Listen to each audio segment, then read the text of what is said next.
오늘 우리에게 주신 하나님 말씀은 히브리서 11장에서 보겠습니다. 히브리서 11장 32절에서 40절 말씀까지. 히브리서 11장 32절에서 40절, 우리 마지막 절 말씀까지 같이 보겠습니다. 가장 영적 전투가 치열한 복음의 일선에서 힘써 싸우시는 우리 바울 전부대 가운데 하나님의 은혜와 사랑이 충만하기를 주님으로 축복합니다. 오늘은 믿음으로 사는 사람들이라는 제목으로 함께 잠시 말씀의 은혜를 나누고자 합니다. 오늘 날씨가 많이 추웠죠. 네, 저도 아침에 이제 아이들을 학교에 데려다 주려고 딱 나왔는데 너무 추운 거예요. 지난 월요일만 해도 더워가지고 막 부채질했던 것이 3, 4일 전 같은데 오늘 아침은 하도 너무 추워가지고 아주 두꺼운 옷을 입고 나왔습니다. 이제 아이들 데려다 주고 집으로 돌아오는데 문득 장모님 걱정이 났습니다. 우리 서울에 사시는 장모님은 잘 계신가 해가지고 제가 전화를 드렸어요. 장모님 띠링띠링 전화를 드려가지고 장모님 접니다. 웬일이야? 많이 추우시죠? 이렇게 걱정을 해드렸더니 장모님 갑자기 하는 말이 지금 약 올리는 거야? 그러시더라고요. 저는 의미가 무슨 의미인지 모르겠어요. 저는 진심으로 걱정이 돼가지고 추우시죠? 했더니 약 올리는 거야. 그래서 네, 거긴 따뜻하잖아 그러더라고요.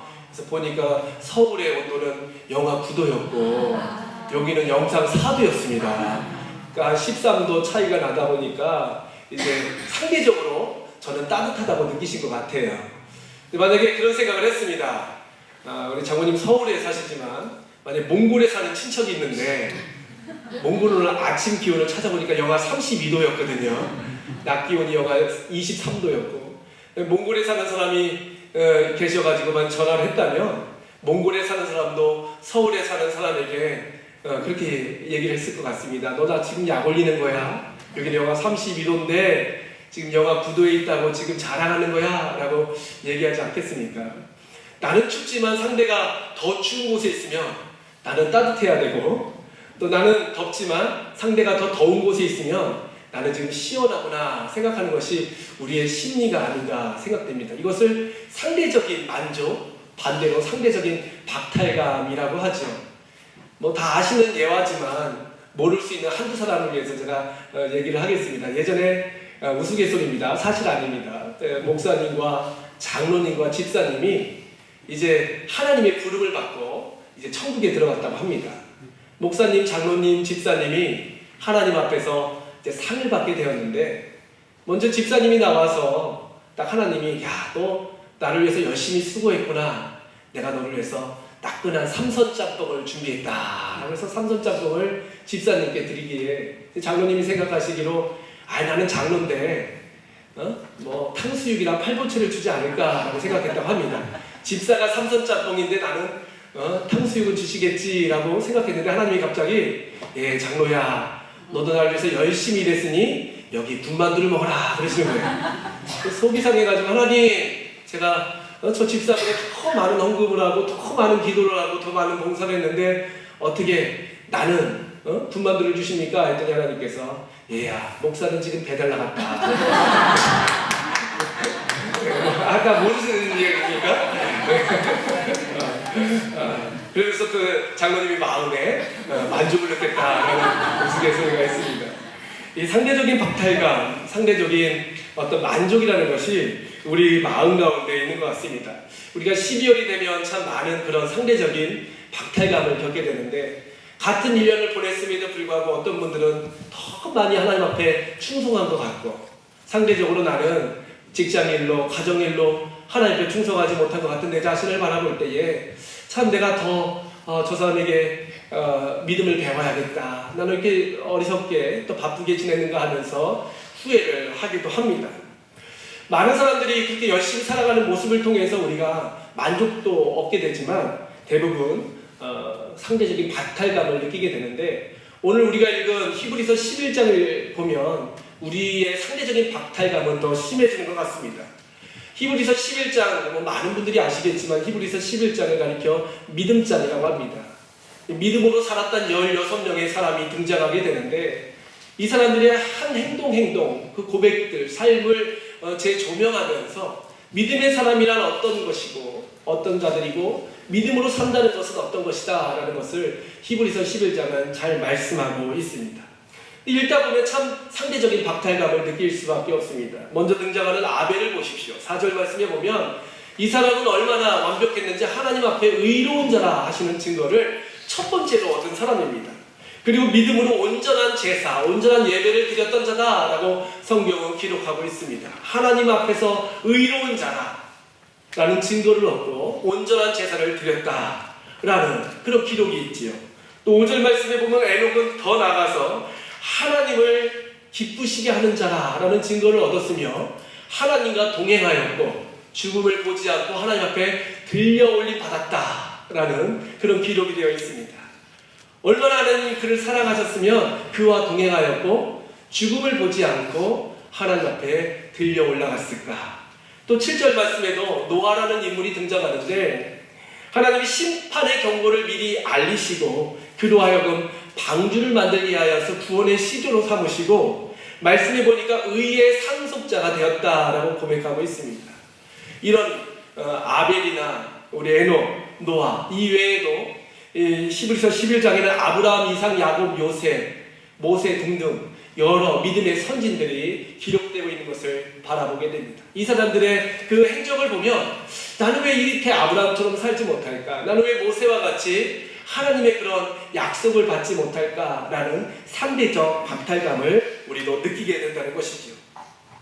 마치 달리기, 선착순 달리기를 해보시면 알 겁니다. 우리 중학교, 고등학교 달릴 때 체육 선생님이 그런 거 하죠. 야, 축구 골 때 한 바퀴 돌고 와! 그러면 막 꼴찌로 5명만 열해! 그러면 5명은 이제 쉬게 되는데 5등 안에 들지 못한 사람은 계속 뛰고 계속 뛰어야 되는 그런 선착순 달리기와 같이 믿음의 줄을 쫙 세웠는데 내 앞에는 수많은 사람이 있지만 내 뒤를 쳐다보면 한두 사람밖에 보이지 않는, 나는 열심히 신앙생활을 했노라 하지만 정말 하나님 보실 때에 내가 등수로 매긴다면 몇 등일까?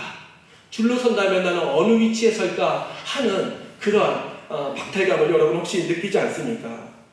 그러나 성경, 오늘 우리가 읽은 히브리서 11장은 우리에게 박탈감을 주기 위해 기록된 성경이 아니라는 것이죠. 결코 아니라는 것입니다. 히브리서 11장은 우리에게 용기를 주기 위하여, 우리에게 꿈을 주기 위하여, 지쳐있는 우리들에게 다시 한번 새로운 믿음을 새롭게 하기 위해서 기록된 위대한 말씀이라는 것이죠. 히브리서 11장을 우리가 이해하기 위해서는 먼저 히브리서 전체를 바라봐야 됩니다. 히브리서는 초대교회 당시 유대인들, 특별히 예수 그리스도를 구주로 영접한 유대인들을 대상으로 기록한 성경입니다. 율법적인 유대인들로부터 겪는 환난, 핍박, 억압, 또 그들을 통하여 받는 그런 조롱에 낙심한 그리스도인들이 참 많았다는 것입니다. 그 사람들에게 용기를 주고 그 사람들을 위로하고 복음의 기쁜 소식을 전하기 위해 쓰여진 성경이 바로 히브리서라는 것입니다.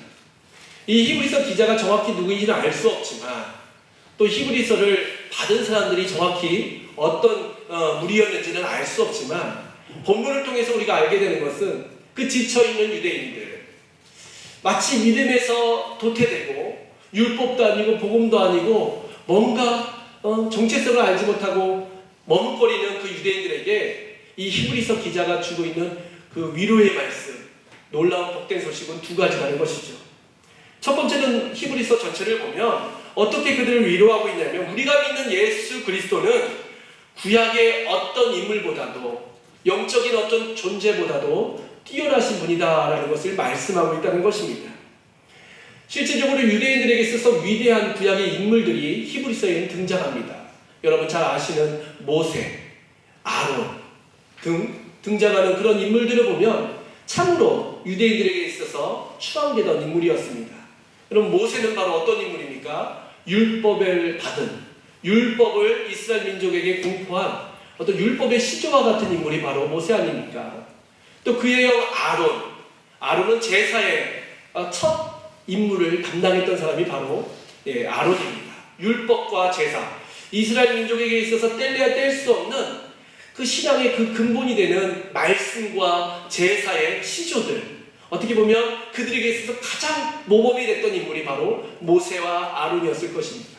근데 히브리서를 읽다 보면 예수 그리스도는 모세보다, 아론보다 더 뛰어나시고 더 위대하신 분이다 라고 말씀하고 있습니다.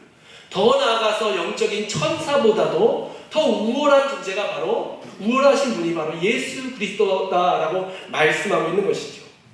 이 예수 그리스도는 모세, 아론, 이 아론의 반열이 아닌 멜기세덱의 반차, 멜기세덱의 서열을 따른다라고 말씀하고 있습니다. 족보도 없고 조상도 없고 어디서 왔다 어디로 사라질지 모르지만 샬레만, 평강의 왕이요 멜기세덱, 의의 왕이신 그 거룩한 분의 반열을 따라서 이 땅 가운데 오신 분이 바로 예수 그리스도다. 너희가 믿는 예수님은 다른 유대인들, 유대교를 따르고 있는 그들이 믿고 추앙하는 아론과 모세보다도 훨씬 뛰어나신 분이다 하면서 그들의 신앙의 정체성을 다시 확립해 주고 있는 말씀이 히브리서라는 것이죠. 뿐만 아니라 두 번째 위로의 말씀이 나오고 있는데 그 놀라우신 예수 그리스도, 멜기세덱의 반차, 멜기세덱의 서열을 따르는 그 예수 그리스도께서 단지 높으신 분이 아니라 그분이 대제사장으로 지금도 하늘 성소, 사람이 손으로 짓지 않은 창세전부터 있었던 그 영원한 성소, 그 영원한 하나님의 성전에서 지금도 우리를 위하여 간구하고 계신 분이다라고 말씀하고 있다는 것입니다. 신약 말씀에 보면 예수님께서 하나님 보좌 우편에 앉으셨다라는 말씀이 총 13번이 등장합니다. 주로 사복음서에 등장하고 로마서, 사도행전에도 등장하는데 그 13번 중에서 무려 히브리서에 5번이나 등장한 만큼 예수님께서 하나님 보좌 우편에 앉으셨다는 것을 히브리서는 강조하고 있습니다. 하나님 보좌 우편, 아니 하나님의 보좌, 하나님과 동등된 보좌에 앉으신 분이 아니라 하나님의 보좌 우편에서 지금도 우리를 위하여 대제사장의 사역을 하고 계신 분이 예수 그리스도, 모세보다 아론보다 천사보다 더 뛰어나신 분이 바로 우리를 위하여 지금도 간구하고 계시기 때문에 너희들 율법에 혹은 제사 때문에 낙심하거나 실망하지 말아라. 하나님께서 너희를 사랑하셔서 지금도 은혜를 베푸시는데 그 이유가 바로 예수 그리스도의 중보 사역 때문이다 라고 말씀하고 있는 것이 바로 히브리서라는 것이죠. 낙심할 수밖에 없습니다. 왜냐하면 유대인들은 율법으로 철저하게 살아가기를 원하는데 그들도 과거 10년, 20년, 30년 평생을 율법을 지키다가 예수님을 믿고 나서 율법이 아닌 복음으로 살려니 얼마나 믿음의 행위가 초라하고 또 부족해 보였을까요? 그들도 제사를 드리고 싶고 그들도 율법을 지키며 살고 싶었는데 복음 안에 들어오자 그 모든 행위를 끊으려 하니 그들 마음속에는 내 믿음이 점점 사라지는 것은 아닌가, 내가 하나님으로부터 점점점 멀리 떨어지는 것은 아닌가 라는 상대적 박탈감이 있었을 것입니다. 그러나 히브리서에서는 너희 의가 아닌 너희의 노력과 공로가 아니라 그 모든 것보다 뛰어나신 예수 그리스도께서 지금도 하늘 보좌 우편에서 너희를 위하여 간구하시기 때문에 너희는 그 하나님, 영원하신 하나님이신 예수님만을 바라본다면 너희들은 결코 믿음에서 떨어질 일이 없다라는 것을 말씀하고 있는 것이 바로 히브리서라는 것입니다. 제가 어제 그 교회 학교 사역 때문에 잠시 서울을 다녀왔습니다. 어제 날씨가 좀 흐리지 않았습니까? 새벽 비행기를 타고 그 서울을 다녀왔는데요. 비행기를 타고 다녔습니다. 비행기를 타고 안전하게 잘 다녀왔습니다. 비바람을 뚫고 잘 다녀왔는데 비행기를 우리가 탄다는 것은 바로 무엇일까요? 여러분, 비행기를 탈 때에 이 비행기가 어떤 구조로 만들어졌는지, 이 비행기는 몇 가지의 부속품이 들어갔으며 어떤 원리, 양력, 추진력, 중력, 여러 가지 힘에 의해서 뜬다라는 것을 원리를 아는 것이 중요할까요? 그것은 어리석을 것입니다. 서울을 가기 위해서 비행기를 탈 때는 그냥 비행기만 타면 되겠죠. 혹은 어떤 사람은 이런 걱정을 할 수도 있습니다. 내가 지금 몸무게가 100kg가 넘는데 내가 저 비행기를 타면 비행기가 추락하지 않을까? 혹은 내가 지금 바람이 불고 비가 많이 오는데 지금 바람이 이렇게 불기 때문에 참 비행기가 날 수 있을까 하면서 걱정해서 비행기를 타지 않는다면 내가 원하는 목적지에 갈 수 없겠죠. 이런 어리석은 근심을 갖는 것이 중요한 것이 아니라 비록 내가 비행기가 어떤 설계, 어떤 구조로 만들어졌는지는 모르지만 내 몸무게가 비록 100kg가 넘고 지금 바람이 불고 비가 온다 할지라도 비행기 항공사에서 오늘 비행기 뜹니다 하면 비행기를 타는 것이 지혜겠죠. 마찬가지입니다. 오늘 히브리서에서 강조하고 있는 이 믿음이라는 것은 바로 무엇이냐면 네 몸무게가 뚱뚱한 것이 중요한 것이 아니라 지금 비행기 구조를 네가 다 알고 모르는 것이 중요한 것이 아니라 내가 목적지에 가기 위해서는 어떤 다른 곳에 가기 위해서는 이 비행기를 타는 것이 중요하다라는 것이 바로 히브리서에서 말씀하고 있는 우리의 믿음이라는 것입니다. 여러분, 믿음을 흔히들 우리는 어떤 율법적인 행위라든지 나의 어떤 연륜의 어떤 경지를 말하는 것으로 착각하게 됩니다. 그러나 히브리서에서 말하고 있는 믿음은 바로 내가 부족하고 연약하다 할지라도 나를 위해서 지금도 간구하고 계신, 나를 위해서 완전한 제사를 드리고 계시는 예수 그리스도께 나아가는 것, 그것이 바로 가장 아름다운 믿음이고 주님께서 원하시는 뜻이다라는 것을 말씀하고 있는 것이죠. 그렇기 때문에 히브리서를 읽다 보면 믿음도 중요하고 행위도 중요합니다.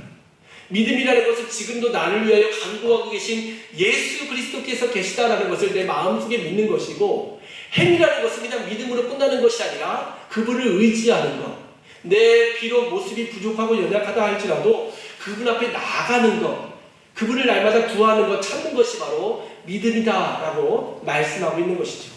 그렇기 때문에 율법이 사도 바울이 말하고 있는 믿음과 일반 서신이 강조하고 있는 행위와 중간적인 그런 내용이 바로 히브리서에 기록되어 있다는 것입니다. 그래서 여러분, 성경을 읽다 보면요, 신약 27권 가운데에 바울 서신 13개가 등장하고 그 다음에 야고보서부터 시작하는 일반 서신이 등장하는데, 바울 서신과 일반 서신 중간에 히브리서가 위치하게 된 것도 우연이 아니라는 것입니다. 초대 교부들도 이 성경을 배치할 때에 이런 믿음과 행위, 이 행위라는 것은 율법의 행위가 아니라 하나님 앞에 나아가는, 전적으로 내 삶을 하나님께 맡기는 그 결단이 바로 가장 중요한 그런 복음이기에 오늘 히브리서 말씀을 이렇게 바울 서신과 일반 서신 중간에 놓아놨다는 것입니다. 그러면 우리가 어떻게 주님 앞에 그 믿음을 드려야 될까요? 믿음의 결과는 무엇일까요? 믿음을 통해서 우리가 많은 것을 사모하지만 오늘 우리가 읽은 히브리서 11장, 또 오늘 우리가 읽은 32절 말씀에 보면 믿음의 결과들이 본문에 자세히 기록되어 있습니다. 여러분, 믿음으로 산다 하는 것은 바로 무엇을 말할까요? 단지 영적인 것만을 말할까요? 믿음으로 사는 것은 이 땅에서 환난이고 죽어서 천국을 가는 것을 말할까요? 아니면 믿음을 산다는 것의 결과는 이 땅에서 많은 재물을 얻고 건강을 얻고 이 땅에서 잘 되는 것을 말할까요? 히브리서 11장은요, 다른 좀 해석을 하고 있습니다. 오늘 읽은 32절 이하에 보면 이렇게 기록되어 있습니다. 내가 무슨 말을 더 하리요? 기드온, 바락, 삼손, 입다, 다윗 및 사무엘과 선지자들의 일을 말하려면 내게 시간이 부족하리로다. 여러 믿음의 선진들의 이름을 열거한 후에 33절 말씀에 보면 그들이라는 것은 바로 믿음으로 살았던 사람입니다. 33절과 34절 말씀에 보면 놀라운 승리와 구원의 사건이 기록되어 있습니다. 33절과 34절의 말씀은 믿음으로 살았던 사람이 승리와 구원의 소식을 경험한 것을 기록하고 있습니다. 나라들을 이기기도 하며 의를 행하기도 하며 약속을 받기도 하며 사자들의 입을 막기도 하며 불의 세력을 멸하기도 하며 칼날을 피하기도 하며 연약한 가운데서 강하게 되기도 하며 전쟁에 용감하게 되어 이방 사람들의 진을 물리치기도 하며, 결국 예수님을 따라 살았던 사람들에게 주셨던 첫 번째 복은 바로 승리와 구원의 복이었다는 것입니다. 근데 이 복은 참 우리가 사모하는 복이죠. 여러분들 예수님을 따라감을 통하여, 예수님을 믿음을 통하여 나의 삶 가운데 그동안 막혀있는 모든 것들이 아름답게 풀린다면 얼마나 좋겠습니까? 이러한 역사가 믿음 가운데 일어나기도 한다라고 기록되어 있습니다. 그러나 우리가 다음 읽었던 35절 말씀에 보면, 그러나 어떤 여자들, 여기에 보면 이제 접속사가 좀 필요한 것 같아요. 그러나 여자들은 자기의 죽은 자들을 부활로 받아들이기도 하며 또 어떤 이들은 더 좋은 부활을 얻고자 하여 여기서부터 보면요, 고통과 죽음의 사건들이 이어지고 있는 것을 바라보게 됩니다. 심한 고문을 받되 구차히 풀려나기를 원하지 아니하였으며, 또 어떤 이들은 조롱과 채찍질 뿐 아니라 결박과 옥에 갇히는 시련을 받았으며, 돌로 치는 것과 톱으로 켜는 것과 시험과 칼로 죽임을 당하고 양과 염소의 가죽을 입고 유리하여 궁핍과 환난과 학대를 받았으니 라고 말씀하고 있습니다. 결국 예수님을 우리가 따라간다는 것, 그 믿음으로 산다는 것은 어떤 세상적인 풍요와 어떤 축복을 가져오는 것, 물론 그것도 맞지만 그것이 전부가 아니라는 것이죠. 믿음으로 살 때에 축복도 올 수 있지만 반대적으로 35절 이하의 말씀에 보면 우리 가운데에 고통과 죽음의 그러한 일들도 따라올 수 있다라고 히브리서 기자는 말하고 있습니다. 그 이유가 왜일까요? 우리를 위하여 이 땅 가운데 오신 예수 그리스도께서 하늘 영광 그 놀라운 권세도 있으시지만 이 땅 가운데 오셔서 낮고 천한 모습으로 살아가셨기에 그분의 영적인 삶이 높은 승기의 삶도 있었지만 비천의 삶도 있었기에 오늘 우리가 그리스도인 예수님을 따르는 그런 자들도, 제자들도, 믿음으로 사는 사람들도 예수님과 같이 하나님의 놀라운 축복을 받는 사람도 있지만 예수님과 함께 고난의 자리, 십자가의 자리에 서기도 된다는 설 때도 있다는 것입니다. 그러니까 결국 우리가 예수님을 따라 산다는 것은 이 땅 가운데에 어떤 환경이 결정짓는 것이 아니라는 것이죠. 결국 내가 지금 예수님을 바라보고 사는가, 예수님을 지금 내 마음 가운데 모시며 사는가가 결국 믿음의 삶이지, 어떤 행위를 통하여, 믿음의 결과들을 통하여 그 사람이 믿음의 사람으로 결정되는 것은 아니라는 것입니다. 여러분, 삶 가운데 오늘 한 해 달려왔는데 어떤 집 자녀들은 막 잘 됐다는 소문이 들려요. 근데 우리 집 자녀들을 돌아보면 여전히 뭔가 변화도 없고 희망이 안 보이고, 나는 열심히 기도한다고 했지만 교회 나온 적도 없고 오히려 더 악의 깊숙이 빠진 것 같은 자녀들이 있기도 할 것입니다. 이것이 결국 우리의 믿음은 아니라는 것입니다. 어떤 사람은 믿음을 통해서 죽기도 한다는 거예요. 어떤 사람은 믿음을 지켜서 살았는데 정말 주님 마음에 합한 모습으로 살았는데 그 삶을 보면 결국은 매맞음과 고통과 절망이 될 수도 있다는 것입니다. 그것은 중요하지 않다는 거예요. 제일 중요한 것은 바로 뭐냐면 나의 삶 가운데 내가 예수 그리스도를 바라보고 있는지, 그 예수님이 나를 위해서 십자가를 지셨고 지금도 하나님 보좌 우편에서 나를 위하여 강구하고 계신 분인가 라는 것을 내가 확실하고 인정하는 것가 바로 믿음의 기준이라는 것입니다. 그래서 38절 말씀에 보면 이런 사람은 세상이 감당하지 못하느니라 라고 말씀하고 있어요. 이게 근데 뭔 뜻인지 잘 몰라요. 그래서 원어를 찾아봤습니다. 원어를 찾아보니까 원어적으로 직역하면 이런 뜻입니다. 그들에게 세상은 가치가 없었다. 결국 믿음으로 사는 사람들은요, 어떤 상대적인 개념이 아니라 바로 절대적인 개념이라는 거예요. 하나님을 내가 바라보고 있으면 그 사람은 믿음의 사람이에요. 다른 사람이 뭐 축복을 받던, 다른 사람이 고통을 받던, 그로 인하여 내 믿음이 높아지고 낮아지는 것이 아니라 하나님께서 약속하신 것, 하나님께서 지금 행하시고 있는 것, 하나님께서 우리를 위하여 이루신 모든 구원의 역사를 내 마음 가운데 내가 인정하고 그 길을 따라가고 있다면 여러분들도 히브리서 11장 믿음의 사람들의 반열에 서 있지만, 반대는 내 자녀들이 잘 되고 내가 교회를 다님으로 통하여 내 재산이 더 많아지고 내가 더 건강해진 것 같은데 내 마음 속에 지금 나를 위하여 피땀 흘리시는 예수님이 없고 하늘의 영원한 본향이 아닌 이 땅에서의 삶에 만족하고 살다면 믿음의 반열에 참여하지 못하고 있는 사람이라는 것입니다. 39절 말씀에 보면 우리가 받은 믿음이 얼마나 대단한지 계속 증거하고 있습니다. 이런 사람들, 이 사람들이란 바로 뭐냐면요, 믿음의 선진들을 말하고 있습니다. 이 사람들은 다 믿음으로 말미암아 증거를 받았으나 약속된 것은 받지 못하였으니 이는 하나님이 우리를 위하여 더 좋은 것을 예비하였은즉 우리가 아니면 그들을 온전히 이루지 못하게 하려 하시니라. 이것은 무슨 말씀이냐면요, 아무리 아벨, 에녹, 노아, 아브라함과 그 많은 믿음의 선진들이 하나님 앞에 믿음으로 살았다 할지라도 그 사람들은 영원한 대제사장이신 멜기세덱의 반차를 따르신 예수님의 실제를 경험하지 못했다는 것입니다.